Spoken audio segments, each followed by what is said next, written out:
పెళ్లికొడుకు friend ద్వారా పురుషోత్తం నిజ స్వరూపం తెలుసుకుని చెంప పగలగొట్టి మాధవ గాయత్రి పెళ్లి చేసిన తాయారు. దంతా ఎలా జరిగిందో వీడియో ద్వారా చూసేద్దాం. వీడియోని ఎక్కడ స్కిప్ చేయకుండా చివరి వరకు చూడండి, పూర్తిగా మీకు అర్థమవుతుంది. వీడియోని లైక్ చేయడం, షేర్ చేయడం మర్చిపోకండి. మీ లైక్, షేర్ మాకు మంచి సపోర్ట్ మరియు ఎంకరేజింగ్గా ఉంటుంది. ఇక మొత్తం మీద చూసుకున్నట్లయితే కనుక గాయత్రి వాళ్ళ ఇంటి దగ్గర కారు ఆపుతాడు పెళ్లి కొడుకు తండ్రి. ఎందుకంటే ఇక్కడ మహాలక్ష్మి, మాధవ వీళ్ళందరూ కూడా భోజనానికి బయటికి వెళ్తారు. ఇంట్లో గ్యాస్ అయిపోయిందని చెప్పేసి గ్యాస్ సర్దుబాటు చేయబోతూ ఉండగా ఇక అప్పుడు మాధవ అయితే నేను ఎలాగోలా సెట్ చేసి వండుతానంటే వద్దు వద్దు అందరం కలిసి బయటకు వెళ్దామని చెప్పేసి మొత్తానికి అందరూ ప్లాన్ చేసుకుని బయటకు బయలుదేరుతారు. అలా బయలుదేరిన తర్వాత ఇక మహాలక్ష్మి అయితే చాలా హ్యాపీగా ఫీల్ అవుతుంది. ఇంకా అందరూ కలిసి ఒకే కారులో వెళ్తాం కదా, కన్న ఏమో కేశవ ఒళ్ళో కూర్చుంటాడు. ఇక నారాయణతోటి ఇక్కడ ప్లేస్ సరిపోట్లా నువ్వు ఎక్కడం వల్ల అని అంటే, అయితే నన్ను ఎదురు ఆపేసేయి అని చెప్పని అంటే, ఎక్కడ ఆపాలి అని చెప్పని అడుగుతూ ఉంటే, అక్కడ బార్ ఉంది కదా అక్కడ ఆపేయి నేను దిగిపోతా అంటాడు. ఏంటి పొద్దున్నే అంటుంది మహాలక్ష్మి. అబ్బే ఏం లేదులే, ఇక్కడ పరిస్థితిని బట్టి మాట్లాడుతున్నాను అని చెప్పని అంటాడు. దాంతో ఇక మహాలక్ష్మి అయితే ఏమీ మాట్లాడాల్సిన అవసరం లేదు కానీ సైలెంట్గా ఉండండి అని చెప్తుంది. ఇక అలా చెప్పిన తర్వాత ఇక ఈలోపు పెళ్లి కొడుకు తండ్రి రావటం, వాళ్ళ కారు ఆపటం, ఇక మీ చుట్టాలు మిమ్మల్ని పిలవలేదని చెప్పి ఏం ఫీల్ అవుతున్నారా, మిమ్మల్ని పిలిచినా ఇక్కడికి వచ్చి మిమ్మల్ని పిలవట్లేదనా అది ఇది అంటూ మొత్తానికి లోపల నుంచి పురుషోత్తం వాళ్ళని వచ్చేలా చేస్తాడు. వచ్చిన తర్వాత మీ చుట్టాలని పిలిచిన వాళ్ళు గుమ్మంలోకి వచ్చాక లోపలికి రమ్మని పిలవరా అంటూ ఉంటే ఇక ఏం చేయాలో అర్థం కాని పరిస్థితి. అసలు వీళ్ళు ఇక్కడ కావాలని వచ్చారు, పెళ్లి చెడగొట్టడానికి వచ్చారు, అది ఇదని మాట్లాడుకుంటూ ఉంటారు బావబామర్దులు ఇద్దరు కూడా. ఈలోపు నారాయణ అయితే ఏంటి పిలవమంటే చెప్పండి వెళ్ళిపోదాం అని చెప్పని అంటూ ఉంటే, అదేంటండి మీరు వెళ్ళిపోవడం ఏంటి, ఆగండి అంటూ, ఏంటండి పిలవరా ఏంటి అన్నయ్య గారు, మీరు అస్సలు ఎక్కడ తగ్గొద్దు, వాళ్ళు పిలుస్తారు మీరు అప్పుడు లోపలికి వెళ్ళాలి అని చెప్పని అంటూ ఉంటే, ఈడెక్కడ తగులుకున్నాడు మనకి అంటూ ఉంటే, అసలు మీకు విషయం తెలుసా, నేను మీ కుటుంబం గురించి ఎంక్వైరీ చేయడానికి వచ్చినప్పుడు ఈయన మీ గురించి కొంచెం తేడాగా చెప్పినా, ఇదిగో ఈ ధర్మాత్ముడు మాత్రం ఉన్నట్టుగా చాలా మంచిగా చెప్పాడు. మీ కుటుంబం చాలా మంచి కుటుంబం అని, గాయత్రి చాలా మంచిదని, అలాంటి అమ్మాయి మళ్ళీ దొరకదని చెప్పాడు. అనగానే మరి ఇంత మంచిగా చెప్పినప్పుడు ఇంకా ఎందుకు మనం ఆలోచించడం, సరే వచ్చారు కదా పదండి లోపలికి అని అంటారు. ఇక ఈలోపు తాయారు వస్తుంది. తాయారుని కూడా ఒప్పించి మొత్తానికి ఇంట్లోకి తీసుకెళ్ళిన తర్వాత ఏమవుతుందంటే, ఇక తాయారు దగ్గర నారాయణ ఆగి, ఏంటి ఊరినే వచ్చేస్తున్నాం అనుకుంటున్నావా, అక్కడ పెళ్ళి ఆపడానికే వచ్చేది, పెళ్ళి ఆపి తీరతాం కూడా అని చెప్పేసి అంటే, ఏం మాట్లాడుతున్నారు అని అంటుంది. వస్తున్నాం అన్నయ్య గారు అని చెప్పని అనుకుంటే లోపలికి వెళ్ళిపోతాడు.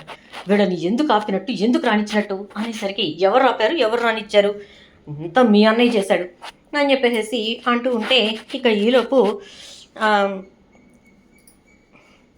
లోపలికి వెళ్ళిన తర్వాత మాధవ్ కూర్చుని ఉంటాడు. నారాయణ వెళ్ళి పాటలు ప్లే చేస్తున్న అతని దగ్గర ఒక 2-3 పాటలు చెప్పి ఇయే ప్లే చేయి కాసేపు అని చెప్తాడు. దాంతో ఇక ఏం మాట్లాడాలో అర్థం కాని పరిస్థితుల్లో సైలెంట్గా ఉంటాడు మాధవ కూడా. ఇక పాటలు వస్తూ ఉంటాయి. ఇక్కడ తాయారు గాయత్రిని కంగారు పెడుతూ ఉంటుంది. ఇక మాధవుని పైకి పిలిచి ఫ్యామిలీని అందరినీ పైకి పిలిచి ఫోటోలు దిగుతారు. అంతా అయిపోయిన తర్వాత ఇక నిస్తార్థ పొంగరాలు పెట్టే టైంలో ఉంగరం తొడుగు అటెక్కడ చూస్తున్నావు అంటూ ఉంటుంది ఇక తాయారైతే. అలా అంటున్న టైంలోనే ఇక కెమెరా అతను తప్పుకో అమ్మా, అడ్డం తప్పుకో అంటే, ఇప్పుడు తీయపోతే ఏం కాదులే పోదలకే అని చెప్పని తిడితే, ఇప్పుడు తీయాల్సిన ఫోటోలు ఎప్పుడు తీస్తారు, మీరు తప్పుకోండి ముందు అంటాడు పెళ్లి కొడుకు తండ్రి. ఇంకా సరేనని చెప్పేసి తాయారు పక్కకు తప్పుకుంటుంది. ఉంగరం పెట్టు అంటూ ఉంటుంది. ఏంటి అరుస్తున్నావు అంటూ గట్టిగా గాయత్రి అరిచేసి, అసలు చిన్నప్పటి నుంచి నా మొగుడు బావే అనుకున్నాను, ఇదిగో ఈ ఇంటినే కాదు మిమ్మల్ని అందరినీ వదిలేసి ఇక్కడే నా బావ దగ్గరికి వెళ్ళిపోతున్నాను అని అంటూ ఉంటే, రావే నా మేనకోడలా, నువ్వు వస్తే బంగారంలో చూసుకుంటాను, మాధవ్ గారి జీవితంలోకి నువ్వు రావటం, తాయారు దాని పొగరు దిగటం రెండు జరిగిపోతాయి రా అని చెప్పేసి అంటూ ఉంటే, గబా ఇక ఉంగరం విసిరి కొట్టి మాధవ్ దగ్గరికి పరిగెత్తుకుంటూ వచ్చి మాధవ్ని హత్తుకుంటుంది. ఇక ఒక్కసారిగా మాధవ్ అయితే ఆగు గాయత్రి అంటూ ఉంటే, లేదు బావా ఇక అయిపోయింది అనగానే ఇక మాధవ్ కూడా గాయత్రిని దగ్గరికి తీసుకుంటాడు. ఇలా జరుగుతూ ఉండగా ఇక గుమ్మలో ఒక కారు వచ్చి ఆగుతుంది. ఆగేసరికి కారు అయితే కారులోంచి దిగిన అబ్బాయి అయితే గబగబా వచ్చి పెళ్లి కొడుకుని హత్తుకుని, వెరీ నైస్ బ్రో, మొత్తానికైతే మంచి అమ్మాయినే పట్టావు, చూశాను ఫోటో చాలా బాగుంది, నిజంగా అలాంటి అమ్మాయి అయితే సాంప్రదాయబద్ధంగా ఇంట్లో కూర్చుంటుంది, మోడర్న్ గర్ల్స్ని చేసుకుంటే మన వల్ల కాదనుకో అని అంటూ, పెళ్లి కూతురేది అని అంటూ ఎదురుగా చూస్తాడు. అదేంట్రా అని అంటాడు. ఏదో ఉందిలే, ఏం చేస్తాం, మన కర్మం అంటూ ఉంటే, పోన్లే ఒక రకంగా తప్పిపోయినందుకు సంతోషించు అంటాడు. ఏం మాట్లాడుతున్నావురా అంటే, నీతో ఒక విషయం చెప్పాలని వచ్చాను, అది చెప్పాక కూడా నువ్వు పెళ్లి చేసుకోవాలనుకుంటే ఇక నీ కర్మం అని చెప్పేసి అనుకుంటూ వచ్చా, కానీ ఈ పెళ్లి ముందే తప్పిపోయింది కాబట్టి ఇది ఓపెన్గానే చెప్పేయచ్చు అని అంటాడు. ఏంట్రా అది అని చెప్పని అనగానే, ఇదిగో ఈ అమ్మాయి వాళ్ళ హస్బెండ్ ఉన్నాడే, సారీ ఈ అమ్మాయి వాళ్ళ ఫాదర్ ఉన్నాడే, అంటే ఎవరు, పురుషోత్తం గారు, ఆయన నేను దుబాయ్లో వర్క్ చేస్తున్నాం కదరా అంటే, హలో మనకు తెలిసిన వర్క్ ఒకటి, ఆయన గారు వెలగబెట్టేటటువంటి వర్క్ ఇంకొకటి అని అనగానే, ఏంటి వెలగబెట్టే వర్కా, అదేంట్రా అంటే, ఇక్కడ ఇండియాలో కొంతమంది ఏజెంట్స్తో ఆయనకి సంబంధాలు ఉన్నాయి, వాటిని ఉపయోగించుకొని ఇక్కడి నుంచి అమ్మాయిలను అక్కడికి పనుల కోసం పిలిపించి వాళ్ళని అమ్మేస్తూ ఉంటాడట. ఇదే రీసెంట్గా నాకు తెలిసింది, ఈ విషయం నీకు చెప్పి ఈ నిస్తార్థం ఆపుదామని చెప్పేసేసి నేను బయలుదేరాను, తీరా అయిపోయిన తర్వాత నేను వచ్చినట్టున్నాను అంటే, ఫోన్లేరా మంచి పని అయింది, నా అదృష్టం బాగుంది, ఇదిగో నిస్తార్థం జరగలేదు, ఉంగరం విసిరి కొట్టి వాళ్ళ బావ కోసమని వెళ్ళిపోయింది ఆవిడ. చూడండి తాయారు గారు, మీ గురించి ఎవరు ఎన్ని చెప్పినా మేము అస్సలు నమ్మలేదు, వినలేదు. ఇక తర్వాత పురుషోత్తం గారి గురించి ఇక్కడ చెడుగా మాట్లాడుతుంటే, ఇదేంటి ఇంత మంచి మనిషి గురించి ఎలా మాట్లాడుతున్నారు అనుకున్నాం, కానీ దుబాయ్లో వచ్చినట్టు ఇన్ఫర్మేషనే ఇది. సో ఆయన గారు అక్కడ ఏం చేస్తున్నారనేది మాకు క్లారిటీ వచ్చింది కాబట్టి ఇక మేము ఈ సంబంధం చేసుకోలేం. మాధవ నేను చేసుకోను అంటే గాయత్రిని చేసుకుందాం అని చెప్పి అనుకున్నాను, కానీ ఇక్కడ అసలు గాయత్రిని చేసుకోవడానికే స్కోప్ లేని పరిస్థితి ఉంది కాబట్టి ఈ గ్యాప్ని మేము ఫిల్ చేయలేం, ఈ కనెక్షన్ మాకొద్దు అని చెప్పి ఇక పెళ్ళికొడుకు తండ్రి కూడా అంటాడు. అయ్యో అలా కాదండి, ఒక్కసారి నేను చెప్పేది వినండి అని తాయారు ఏదో చెప్పబోతుంటే, దయచేసి ఇంకా మీరేం మాట్లాడకండి ప్లీజ్ అంటూ అక్కడి నుంచి వెళ్ళిపోతారు. ఇక తాయారు ఊర్లో అందరి వంక చూస్తూ ఉంటే, మొగుడేమో ఆడపిల్లల్ని తీసుకెళ్ళి బ్రోకరేజం చేస్తున్నాడంట, ఇది ఇక్కడ కూర్చొని ఆ సొమ్మునే లెక్క పెట్టుకుంటూ చాలా గొప్పగా చెప్పుకుంటుంది అని చెప్పేసి అంటూ ఉండేసరికి ఇక అప్పుడు ఆలోచనలో పడిపోతుంది గాయత్రి తాయారైతే. ఈ ఎదవ చేసిన పనికి ఇప్పుడు నా బిడ్డ జీవితం ఏమైపోతుందో, వాళ్ళు వెళ్ళిపోయారు, నేను చేసుకోమని చెప్పారు, ఇప్పుడు ఊర్లో అందరూ కూడా ఇలా మాట్లాడటం మొదలెట్టారు, ఇప్పుడు ఏం చేయాలి నేను, నా కూతురిని ఒక అయ్య చేతిలో పెట్టాలంటే మామూలు విషయం కాదు, ఊరొచ్చి ఎవరిని అడిగినా కూడా ఇలా ఈ విషయం గురించే చెప్తారు, అప్పుడు ఎవరైనా నా కూతురిని పెళ్లి చేసుకుంటారా, ఇలా జరిగిందేంటి అనుకుంటూ ఎదురుగా మాధవ గాయత్రి పక్కపక్కనే నుంచుని ఉండడం చూసి ఇక మాధవ్ దగ్గరికి వెళ్తుంది. నారాయణ అడ్డుగా నిలబడి ఏంటి అంటాడు. అబ్బే ఏం లేదన్నయ్య, జరిగింది ఏదో జరిగిపోయింది, గాయత్రిని మాధవ్కి ఇచ్చే పెళ్లి చేస్తాను అని అంటే, కానీ మేం చేసుకోం అంటాడు నారాయణ. ఏంటన్నయ్య ఇది అని అనగానే, చెప్తున్నాగా మేం చేసుకోం, వాళ్ళేమో ఏదో ఇలా ప్రేమకు విలువిచ్చి ఆడు వదిలేసి వెళ్ళిపోతే నేను ఏమి బాధపడేవాడిని కాదు, కానీ వీళ్ళ ప్రేమ గురించి పట్టించుకోలేదాడు, నీ మొగుడు చేసే లత్తుగొరి వ్యాపారాల గురించి పట్టించుకున్నాడు, అది కాబట్టి మేము దాని గురించి బాగా ఆలోచించుకుని అప్పుడు సమాధానం చెప్తాం అంటూ ఉంటే, నాన్న గాయత్రి ఏమైనా తప్పు మనిషా కాదు కదా, వాళ్ళ నాన్న తప్పు చేస్తే గాయత్రిని ఎందుకు నాన్న నువ్వు అనవసరంగా ఇబ్బంది పెడతావు అని అనేసరికి, ఎరా సుపుత్ర సైలెంట్గా ఉండవా అని చెప్పని అంటే, ఈలోపు తాయారు నీ నాన్న మాటలకేం కానీ దయచేసి నువ్వు అర్థం చేసుకో మాధవా, ఇంత పందిట్లో అలా మీ పిల్లని చేసుకోమని వాళ్ళు వెళ్ళిపోతే చేసుకునే వాళ్ళు ఎవరుంటారు చెప్పు, నువ్వే ఆలోచించు, ఇక నేను వేరే వాళ్ళకి ఇచ్చే పరిస్థితి కూడా లేదు, నువ్వే దాన్ని పెళ్లి చేసుకోవాలి, ఆలోచించు మాధవా అంటూ ఉంటుంది. ఇక నారాయణ అదిరా గత్యంతరం లేక గతి లేక నీ దగ్గరకు వచ్చి అడుక్కుంటుందే తప్ప దానికి నిన్నిచ్చి దాని కూతురికి పెళ్లి చేయాలని లేదు అంటాడు నారాయణ. అనేసరికి అబ్బో ఎందుకన్నయ్య ఇలా చంపుతున్నావు నువ్వు, నేను ఆడనేదో బతిని అడుకుంటున్నాను కదా అనగానే, చేసుకోమను, నా మాట దాటి ఆడిని పెళ్లి చేసుకోమని చూస్తాను అని చెప్పని అంటాడు నారాయణ. అయితే నాన్న కామ్గా ఉండవా ప్లీజ్ అంటాడు మాధవ. సరేలే పెద్దోడివి చెప్పావు కదా అందుకే వింటాను, అదే ఇదిగో ఈ 3 బుడంకాయలు చెప్తే అస్సలు వినేవాడిని కాదు అనగానే, నేను చెప్పినా వినరా అంటుంది మహాలక్ష్మి. నువ్వు చెప్తే ఇక అది రాజముద్ర వేసినట్టే. అనకుండా ఏం చేస్తాం? సరేలే, ఏం చేయాలి ఇప్పుడు? వాళ్ళిద్దరికీ పెళ్లి చేయాలి అంతే కదా అంటే, అవును పెళ్లి చెయ్యాలి అంటుంది మహాలక్ష్మి. చేద్దాం చేద్దాం, కానీ నాకు కొన్ని షరతులు ఉన్నాయి అనగానే, ఇప్పటిదాకా గాయత్రి వచ్చి పెద్దని పెళ్లి చేసుకుంటానంటే చాలు అని చెప్పని అనుకున్నారు. ఇప్పుడు వాళ్ళంతటి వాళ్ళు వచ్చి అడుగుతుంటే ఎన్ని కథలు చేస్తున్నారేంటి అని చెప్పని అంటుంది. మాకు డిమాండింగ్స్ అంటూ ఉండవా ఏంటి? మరీ అలా మాట్లాడుతున్నావు అని చెప్పని అంటాడు. ఏంటో మీ డిమాండింగ్స్ అంటుంది మహాలక్ష్మి. ఏంటే ఉంది, అబ్బాయికి అయితే బండి కొనాలి, ఉంగరం పెట్టాలి, వాచి పెట్టాలి, మెడలో గొలుసు పెట్టాలి అని అంటాడు. అనేసరికి పెడతానన్నయ్య, తప్పకుండా పెడతాను. మాధవ మంచోడు, కష్టపడిది తమ్ముళ్ళని చూసుకుంటూ వచ్చాడు. ఇదిగో ఇంత గొప్ప ఇంటి నుంచి వచ్చిన ఆడపిల్ల మీ ఇంట్లో అంత సంతోషంగా ఉంది అంటే మీరెంత సంస్కారంగా చూసుకుంటున్నారో అర్థమవుతుంది కదా, పెడతానన్నయ్య అని అంటే, మరి మిగతా ముగ్గురికి కూడా బట్టలు కొనాలి, ఇంకా బూట్లు కొనాలి, సోగ్గా ఉండే బట్టలు కొనాలి అని అంటాడు. ఇంకేం వద్దా అంటుంది. కొనాలి అనగానే, సరే అయితే కొంటామన్నయ్య అంటుంది. ఇక ఆ తర్వాత నువ్వు కొనాల్సింది మరొకటి ఉంది, అదేంటంటే అంటూ ఉండగానే, ఏంటి అని చెప్పని అంటాడు. అనేసరికి ఇక వెంటనే, మా మహాలక్ష్మి ఉంది కదా, మా ఇంటి మహాలక్ష్మి, మా మహాలక్ష్మికి మంచి పట్టుచీర కొనాలి, దగదగలాడిపోవాలి అని అనేసరికి, తప్పకుండా కొంటాను, ఈ పెళ్ళి జరిగి తీరాల్సిందే అని ఇంత పట్టుపట్టిన ఈ పిల్లకు కొనక ఇంకెవరికి కొంటాను అని అనగానే, ఇక ఒక్కసారిగా నారాయణకైతే మనసు పోతుంది.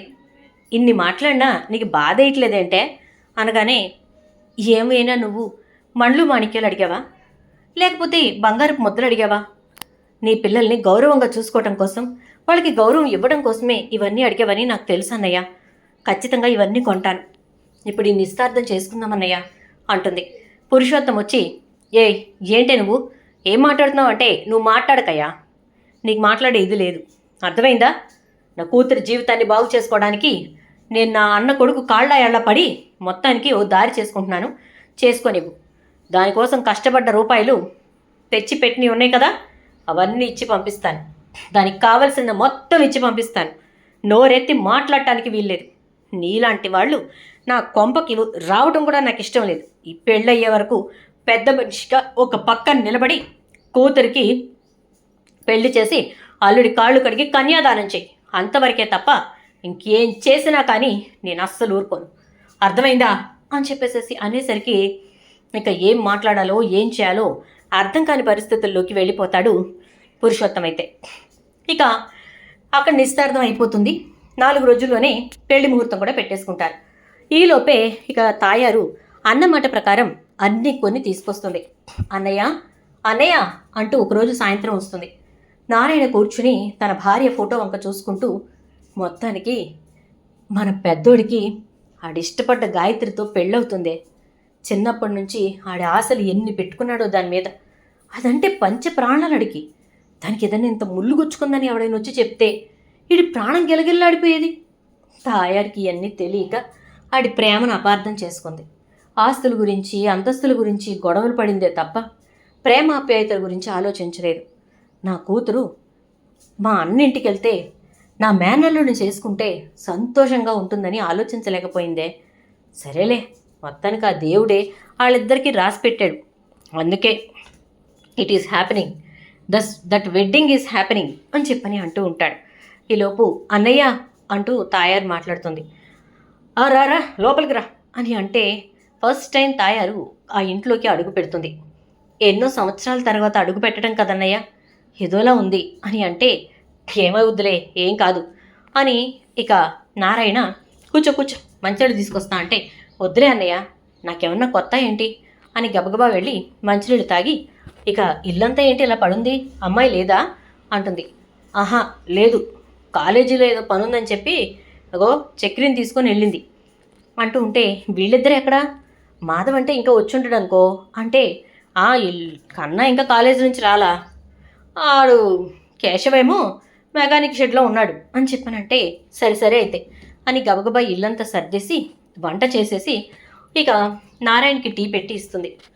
ఆ టీ తాగి, నీ చేతి టీ తాగి ఎన్నాళ్ళయిందే తాయారు, ఎందుకే ఇన్ని గొడవలు చెప్పు అంటూ ఉంటే, నా మొగుడేదో మంచోడనుకుని నిన్ను నేను విరోధం చేసుకున్నాను అన్నయ్య. నా పెద్దన్నయ్య నాతో ఉన్నాడు కదా, చాలే అనుకున్నాను. కానీ నా పెద్దన్నయ్య నా మొగుడు చేస్తున్న తప్పుల్ని దాచిపెట్టి నా కాపురాన్ని నాశనం చేశాడని నేను అస్సలు అనుకోలేదు. ఒక్కో నిజం బయటకు వస్తుంటే గుండె తరుక్కుపోతోందన్నయ్య. ఎన్ని సంవత్సరాలు మనిద్దరి మధ్యన ఇన్ని గొడవలు జరిగేలా చేసి, ఇన్ని రకాలుగా మనం ఇబ్బందులు పడేలా చేసి, ఈ కుటుంబాలు రెండింటినీ కూడా ఇంత వేరు చేసి వీళ్ళు పొందిన ఆనందం అంతా ఇంత కాదు. నా మొగుడు తెచ్చే డబ్బుల కోసం, నా మొగుడిచ్చే మందు సీసాల కోసం అన్నయ్య ఆశపడి నా కాపురాన్ని ఇలా చేశాడు. నా కూతురు జీవితం కూడా నాశనం అయిపోయి ఉండదన్నయ్య అని బాధపడుతూ ఉంటే, పర్వాలేదులే, ఇప్పుడేం బాధపడకు, అయిపోయింది కదా అంటూ ఉండగానే మహాలక్ష్మి చక్రి వస్తారు. బాగున్నారా పిన్ని అంటుంది. బాగున్నానమ్మా, కూర్చో అని చెప్పని అంటూ ఉంటే ఇక మహాలక్ష్మి అక్కడ కూర్చుంటుంది. ఈలోపు చక్రి లోపలికి వచ్చి మంచినీళ్ళు తాగిన తర్వాత, టీ ఎవరు పెట్టారు అంటాడు.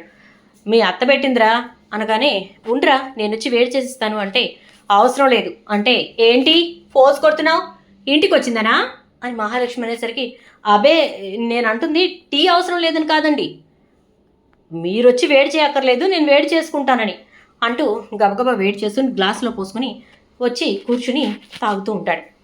పర్వాలేదే, మొగుడిని బాగానే కొంగుని కట్టేసుకున్నావు అనగానే, ఆవిడ మొగుడిని కొంగుని కట్టేసుకోలేదు, కంట్రోల్లో పెట్టింది. వాడిని ఒక్కడనే కాదు, ఇంటిల్లిపాదిని ఎవ్వరూ ఆ మాటకి ఎదురు చెప్పడానికి లేదు అని అంటే, నా కూతురు నోట్లో నాలుక లేదమ్మా, కాస్త జాగ్రత్తగా హ్యాండిల్ చెయ్యి అంటుంది. అయినా గాయత్రి అక్క వచ్చాక గాయత్రి అక్కదే పెత్తనమంతా, నాది ఉంది చిన్నపిల్లని అని అనేసరికి ఇక ఆ మాటలకు తాయారు కళ్ళలు చెమ్మగిల్లుతాయి. ఇక ఇలా ఉండగానే కేశవ కన్నా కూడా వస్తారు. వీలోపు మాధవ్ రానే వస్తాడు. వచ్చాక, ఎప్పుడొచ్చావత్త అంటే, చాలాసేపు అయింది లేరా, కాళ్ళు చేతులు మొహలు కడుక్కొచ్చుకోండి, అన్నాలు పెట్టేస్తాను అంటూ ఉంటే, ఈలోపు గాయత్రి పెరటి గుమ్మం నుంచి వస్తుంటే, అటునుంచి కాదే ఎదర గుమ్మం నుంచి రా అంటుంది. వాళ్ళ అమ్మ మాట వినబడి గాయత్రి ఒక్కసారిగా షాక్ అవుతుంది. ఇక భయపడక్కర్లేదులే అని చెప్పని అనగానే గబగబా వెళ్ళి వీధి చివరికి వెళ్ళి గబగబా వీధి గుమ్మంలో నుంచి లోపలికి వస్తుంది. ఇదే మొదటిసారి అనుకుంటా వీధి గుమ్మంలోంచి రావటం అంటాడు కన్న. ఒరే నువ్వు ఉండ్రా అని అంటూ ఉంటే, కూర్చోండి అందరూ భోజనాలు చేసేద్దరు కానీ అని తాయారు తన చేతులతో అందరికీ వడ్డిస్తుంది. ఇక అందరూ భోజనం చేస్తూ ఉంటే సంతృప్తిగా చూస్తూ ఉంటుంది. నారాయణ తన చెల్లెల చేతి వంట తిని ఎన్నో సంవత్సరాలు అయిందని సంతృప్తిగా భోంచేస్తాడు. వదిన ఉంటుంటే అసలు ఈ బాధలు ఉండేవి కాదన్నయ్య, ఆ రోజు నువ్వు తొందరపడకుండా ఉంటే ఇన్ని సమస్యలు వచ్చుండేవి కాదు అంటే, చూడు తాయారు, మన కళ్ళతో చూసింది ఏది నిజం కాదు, నమ్మాల్సిన అవసరం లేదు, ఏం జరిగిందనేది తెలియాల్సిన రోజుకు తెలుస్తుంది, అప్పటి వరకు వెయిట్ చేయి, ఎందుకు కంగారు. ఒకరి గురించి కొన్ని నిజాలు వెంటనే బయటపడవు, ఒక్కొక్కటిగా బయటపడతాయి. బయటపడ్డ రోజున ఈ మనుషులు ఇలాంటి వాళ్ళ, ఇంత దుర్మార్గులా అని మనం తెలుసుకుంటాం. అప్పటి వరకు వెయిట్ చేయి, ఎందుకు కంగారు పడతావు అంటూ ఉంటాడు నారాయణ. ఇక ఆ మాటలతో ఒక్కసారిగా ఏం మాట్లాడాలో అర్థం కాక తాయారైతే అలా చూస్తూ ఉండిపోతుంది. ఇక ఈలోపు మహాలక్ష్మి భోంచేసి ప్లేట్ తీసుకొచ్చి కడిగేస్తూ ఉంటే, ఏమొద్దమ్మా అక్కడ పెట్టు అని చెప్పి అందరి ప్లేట్స్ తీసేసి ఇక తీసుకెళ్ళి బయటేసి తోమేసి మొత్తం అన్నీ లోపల పెట్టేస్తుంది. ఏంటి తయారు ఇదంతా అంటే, నా కూతురిని జాగ్రత్తగా చూసుకుంటారా అన్నయ్య, నేను ఇప్పటి వరకు మీ ఇంటి మీద దుమ్మెత్తి పూశాను, ఇంటిని శాపనార్థాలతో నింపేశాను, మరి అలాంటి ఇంట్లోకి నా కూతురిని నేను పంపిస్తున్నాను. నా కూతురికి ఏం కాకుండా చూసుకోండి అన్నయ్య, రోజు ఇలానే చేసి పెడతాను అన్నయ్య, నాకు ఇంకేం పని ఉంటుంది, వచ్చి నా కూతురు ఇల్లంతా చక్కబెట్టి అందరికీ కావాల్సినవి చేసి పెడతా, ఈ ఇంటికో పని మనిషిలా పడి ఉంటాను అన్నయ్య, నా కూతురిని మాత్రం బాగా చూసుకోండి అంటే, చిచి పిచ్చిదానా, నువ్వు ప్రేమతో చేస్తున్నావు అనుకున్నాను, భయంతో చేస్తున్నావా, ఎందుకంత భయపడటం, ఈ నారాయణ సంగతి తెలీదా నీకు అని అంటే, అదే ధైర్యం అన్నయ్య, నువ్వున్నావని ధైర్యమే, మాధవ్ ఉన్నాడని ధైర్యమే, నేను నా మొగుడిని ఎదిరించి మరీ నా కూతురిని ఇంటికి పంపిస్తున్నాను అంటుంది. దాంతో ఇక నారాయణ, ఏమీ భయపడకు, నీ కూతురికి వచ్చినా దోకా ఏం లేదు, చక్కగా ప్రశాంతంగా ఉండు, అర్థమైందా అని చెప్పేసేసి అంటాడు. ఇక ప్రశాంతంగా వెళ్ళిపోతుంది తాయారైతే. చూద్దాం ఏం జరుగుతుందో. వీడియో నచ్చితే లైక్ చేయండి, వీడియోని షేర్ చేయండి, అలాగే ఛానల్ సబ్స్క్రైబ్ చేసుకుని పక్కనే బెల్ ఐకాన్లో ఆల్ ట్యాప్ చేయండి.